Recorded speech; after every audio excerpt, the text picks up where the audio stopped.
Islamic लोग यदि किसी पर प्रहार कर रहे हैं तो सनातन धर्म पर, ईसाई लोग यदि किसी पर प्रहार कर रहे हैं तो सनातन धर्म पर, नास्तिक लोग यदि किसी पर प्रहार कर रहे हैं तो सनातन धर्म पर।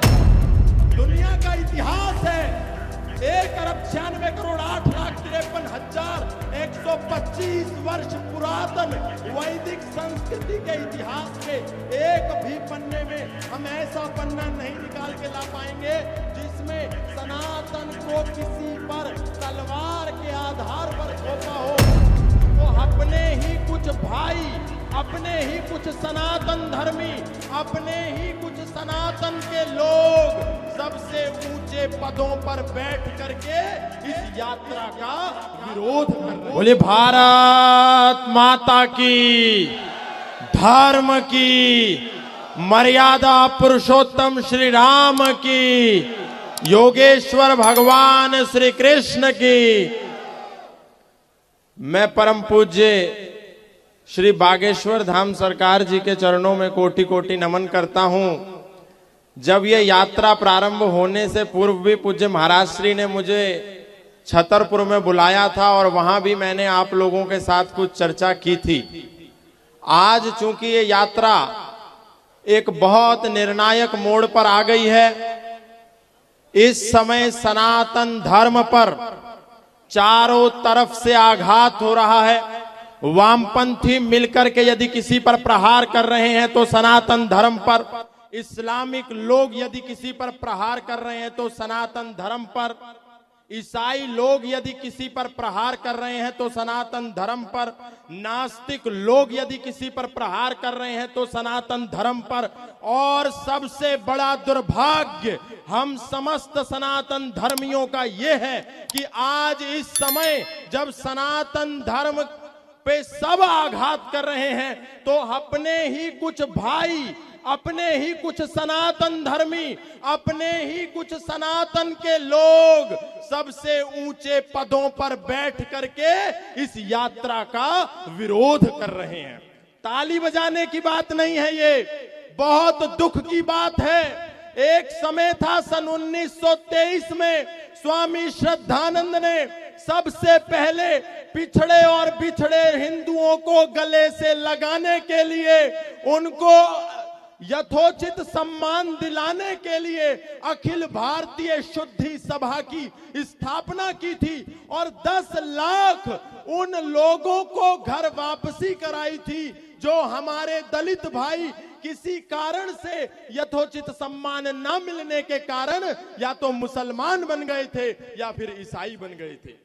जिस समय कश्मीर में धर्मांतरण का कुचक्र बड़ी तेजी से चल रहा था, हरि सिंह नलवा वहां के राजा हुआ करते थे। स्वामी श्रद्धानंद को वहां कई लोगों ने बुलाया कि यहां बचा लो हिंदुओं को, गले से लगा लो हिंदुओं को।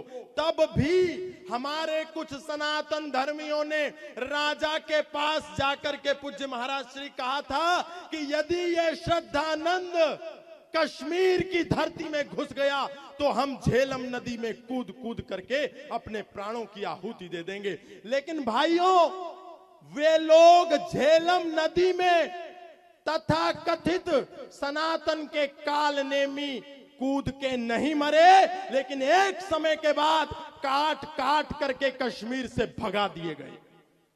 और आज हम वही कर रहे हैं। जिस समय पूज्य महाराज श्री के साथ होना चाहिए, उस समय आरोप लगा रहे हैं कि हम ऐसा कर देंगे तो वैसा हो जाएगा, वैसा कर देंगे तो ऐसा हो जाएगा। ऐसे लोगों को दरकिनार कर दो। आज यहीं के एक व्यक्ति का, एक नेता का मैं प्रवचन सुन रहा था, व्याख्यान और बयान सुन रहा था। वो कह रहे थे कि ये कैसा सनातन धर्म है, मैं इस सनातन धर्म को नहीं मानता जो इसके ग्रंथ कहते हैं स्त्री शूद्रो न धीयतामिति श्रुते। स्त्री और शूद्रों को वेद पढ़ने का अधिकार नहीं है, वेद सुनने का अधिकार नहीं है, ऐसा सनातन कहता है। ये सरासर झूठ है। कई वर्षों तक ये झूठ प्रचारित किया गया। मैंने चारों वेदों को खंगाला, 6 दर्शनों को खंगाला, 11 उपनिषदों को खंगाला, महाभारत और रामायण को खंगाला। वहां ये वाक्य मुझे नहीं मिला। ये कपोल कल्पित वाक्य है, जबकि एक दूसरा वाक्य वेद में मिला जहां परमपिता परमात्मा कहते हैं, यथेमाम वाचम कल्याणी मां वदानी जनेभ्यः ब्रह्मराजन्याभ्याम शूद्राय च आर्याय च स्वाय चारणाय च। परम पिता परमात्मा कह रहे हैं, मैंने इस कल्याणी वाणी वेद का उपदेश प्रत्येक मानव मात्र के लिए किया है, चाहे वो ब्राह्मण हो, क्षत्रिय हो, वैश्य हो या शूद्र हो अथवा फिर वो महिला हो। इसलिए मैं कहना चाहता हूं, हिंदुओं अपने ग्रंथों को पढ़ो। हर संस्कृत का वाक्य शास्त्र वाक्य नहीं होता, लेकिन हर शास्त्र का वाक्य संस्कृत में जरूर होता है। इस अंतर को समझो।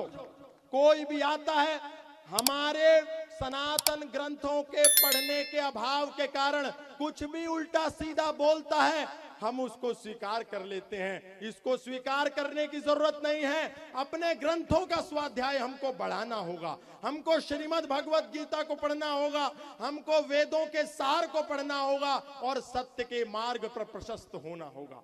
मैं आप लोगों से कहना चाहता हूं, अभी आदरणीय श्रद्धामयी दीदी बता रही थी, काजल जी, कि कैसे हमको बेवकूफ बनाया जाता है। हम तो अपने मंदिरों में कहते हैं, ओम भूर्भुवः स्वः तत्सवितुर्वरेण्यं भर्गो देवस्य धीमहि धियो यो नः प्रचोदयात्। हम उस प्राण स्वरूप, दुख नाशक, सुख स्वरूप, श्रेष्ठ तेजस्वी, पाप नाशक देव स्वरूप परमात्मा को अपनी अंतरात्मा में धारण करें। वह परमात्मा हमारी बुद्धि को सन्मार्ग की ओर प्रेरित करे। May Almighty illuminate our intellect towards the righteous path।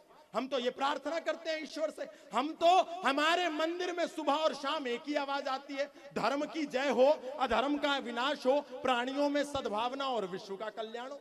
लेकिन चूंकि हम संस्कृत नहीं जानते, क्योंकि हम अपने ग्रंथों को नहीं जानते, तो हम सोचते हैं जैसे हम संस्कृत में ईश्वर से कामना कर रहे हैं सबके कल्याण की, सर्वे भवन्तु सुखिनः सर्वे सन्तु निरामया सर्वे भद्राणि पश्यन्तु मा कश्चित् दुःख भाग् भवेत्। ऐसे ही ये दिन में 5 बार जो आवाज आती है, ये अपनों की उपासना कर रहे होंगे, अपनों की इबादत कर रहे होंगे। क्योंकि हम संस्कृत नहीं जानते तो अरबी का तो सवाल ही पैदा नहीं होता। इसीलिए हमको लगता है अरे उनमें भी शामिल हो जाओ, जबकि वास्तविकता है कि जो 5 बार आवाज आ रही है वो किसी की इबादत नहीं है, अपितु प्रत्येक हिंदू को चुनौती है। और वो कह रहे हैं कि ला इलाहा इल्लल्लाह मुहम्मदुर रसूलुल्लाह, अशहदु अल्ला इलाहा इल्लल्लाह व अशहदु अन मुहम्मदन अब्दुहु व रसूलुहु। वो कह रहे हैं अल्लाह ताला के सिवा कोई इबादत करने योग्य नहीं है और मोहम्मद साहब के सिवा उसका कोई रसूल नहीं है। हमको लगता है इबादत कर रहे हैं, इबादत नहीं कर रहे। हमको चेतावनी दे रहे हैं कि अल्लाह के सिवा यदि राम की यात्रा निकाली तो पत्थर बरसाने के लिए हम तैयार बैठे हैं। जागो, अपने हृदय में उस चेतना को जागृत करो। हमको लगता है वेद कह रहा है, इंद्रम वर्धंतो अप्तुरहापाघ्नन्तो रावणा कृण्वन्तो विश्वमार्यम। दुनिया का इतिहास है 1,98,08,53,125 वर्ष पुरातन वैदिक संस्कृति के इतिहास के एक भी पन्ने में हम ऐसा पन्ना नहीं निकाल के ला पाएंगे जिसमें सनातन को किसी पर तलवार के आधार पर थोपा हो, किसी को लालच के आधार पर सनातनी बनाया हो। सनातन का प्रचार यदि कभी हुआ है तो वो केवल और केवल विचार के आधार पर हुआ है। लोग आए और आकर के सनातनी बन गए। सनातन का सिद्धांत इतना गहरा था कि मौलाना महबूब अली आए, उन्होंने वेद को पढ़ा और महेंद्र पाल आर्य बन गए। सनातन का सिद्धांत इतना गहरा था कि पहला ईसाई मिशनरी जो भारत को ईसाई संप्रदाय में बदलने आया था, सैमुअल इवान स्टॉक, वो आया, उसने वेद दर्शन उपनिषद का अध्ययन किया और वो सत्यानंद स्टॉक बन गया। सनातन का सिद्धांत था कि औरंगजेब का भाई दारा शिको जब उपनिषदों को पढ़ने बैठा तो उसने कहा ये अमृत है, हम तो नाले में गोता लगा रहे थे, और उसने अरबी में उपनिषदों का अनुवाद किया, जिसके बाद औरंगजेब ने उसको मार दिया। मैं सनातन धर्म के इस सबसे बड़े मंच से कहना चाहता हूं, मुसलमानों, तुमको यदि इस देश में अशफाक उल्लाह खां का जूता भी अपने घर में लगाना है तो लगा लो, हम उसकी पूजा करेंगे, अब्दुल कलाम के जूते की भी पूजा करेंगे, लेकिन हम इस देश में जिन्ना, तैमूर लंग, टीपू सुल्तान को कभी सम्मान नहीं देंगे। इसलिए मैं अंत में कहना चाहता हूं, हिंदुओं से, आप लोगों से आह्वान करना चाहता हूं कि जिस हिंदू ने नव में जाकर नक्षत्रों को दी है संज्ञा, हम सबको जागना होगा, पूज्य महाराज श्री जगाने आए हैं। जिस हिंदू ने नव में जाकर नक्षत्रों को दी है संज्ञा, जिसने हिमगिर का वक्ष चीर भू को दी है पावन गंगा, अरे जिसने सागर की छाती पर पाषाणों को तैराया है, हर वर्तमान की पीड़ा को हर जिसने इतिहास बनाया है, अरे जिसके वेदों ने घोष किया किणवंतो विश्वमार्यम का, जिसका गौरव कम कर न सकी रावण की स्वर्णमयी लंका, जिसके यज्ञों का एक हव्य 100 पुत्रों पर झनक रहा, जिसके आंगन में भयाक्रांत धनपति बरसाता झनक रहा, जिसके पावन बलिष्ठ तन की रचना महर्षि मुनियों ने की, राघव ने वन में भटक भटक जिस तन में प्राण प्रतिष्ठा की, वो शाश्वत हिंदू जीवन क्या बस स्मरणीय मात्र रह जाएगा। अरे उसकी पावन गंगा का जल क्या नालों में बह जाएगा? उसके गंगाधर शिव शंकर क्या ले समाधि सो जाएंगे? उसके पुष्कर, उसके प्रयाग क्या गर्त मात्र हो जाएंगे? यदि तुम ऐसा नहीं चाहते तो फिर तुमको बढ़ना होगा, अपने बच्चों को गुरुकुल भेज वैदिक संस्कृति को पढ़ना होगा। अरे यदि तुम ऐसा नहीं चाहते तो फिर तुमको जगना होगा, हिंदू राष्ट्र का बिगुल बजा दानव दल को डलना होगा। और ये केवल देश उनका नहीं है जो युद्धों में मर जाते हैं। क्या ये देश उन्हीं का है जो युद्धों में मर जाते हैं, अपना लहू बहाकर रक्षा संस्कृति की कर जाते हैं? ऐसा युद्ध धर्म की खातिर सबको लड़ना पड़ता है। संकट की घड़ियों में सबको सैनिक बनना पड़ता है। अरे घास फूस की रोटी खाकर राणा नहीं लड़े थे क्या? बंदा बैरागी के सिर पर हाथी नहीं चढ़े थे क्या? अरे झांसी की रानी अकली राजधानी लुटवा देती है और पन्ना धाय धर्म के खातिर बेटा कटवा देती है। तो क्या हम कुछ दिन अगर भोजन ठीक से कभी नहीं मिला, थोड़ा पैर में दर्द हो गया, कोई बात नहीं, ये समय है अभी सनातन धर्म को कुछ देने का। इसलिए आप सब जागृत हो जाएं, आप सभी पढ़ें, क्योंकि जब पढ़ेगा हिंदू तब बढ़ेगा हिंदू, और तब घटने से बचेगा हिंदू।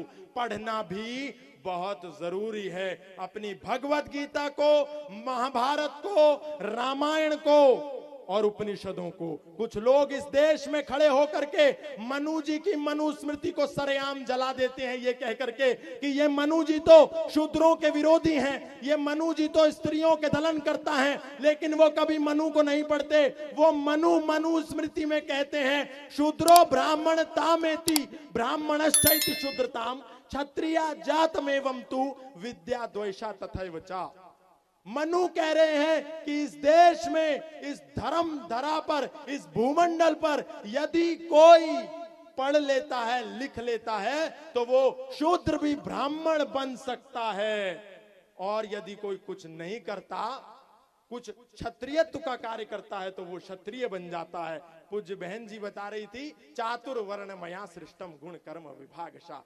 4 वर्णों का विभाजन गुण, कर्म और स्वभाव और योग्यता के आधार पर हुआ। इसलिए जातिवाद में नहीं बटना है। वैदिक संस्कृति कहती है समान प्रसवात्मिका इति जाति। यदि जाति हमारी कोई है तो मानव जाति है, और उसमें 2 उपजातियां हैं, एक स्त्री और एक पुरुष, ऐसा वैदिक संस्कृति कहती है। इसीलिए मिलिए, आइए हम सब मिलकर के पूज्य महाराज श्री के संकल्प को सार्थक करें, क्योंकि बहुत दिनों के बाद एक ऐसा सन्यासी, एक ऐसा तपस्वी, एक ऐसा साधक, एक ऐसा योद्धा, एक ऐसा विरक्त भाव वाला वैरागी हम सबको मिला है। पहले स्वामी श्रद्धानंद ने किया तो इन लोगों ने, अब्दुल ने उनको गोली मार दी, और इसी प्रकार के कार्य पंडित लेखराम ने किए, उनको गोली मार दी। महाशय राजपाल ने किए, उनके सीने में चाकू घोंप दिया। इसलिए हम सब एक हो जाएं, कोई हमारे आराध्य को बारे में कुछ ना कह पाए,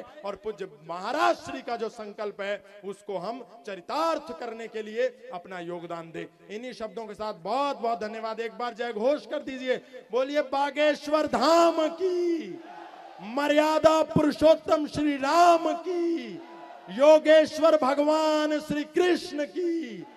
बहुत बहुत धन्यवाद, बहुत बहुत आभार।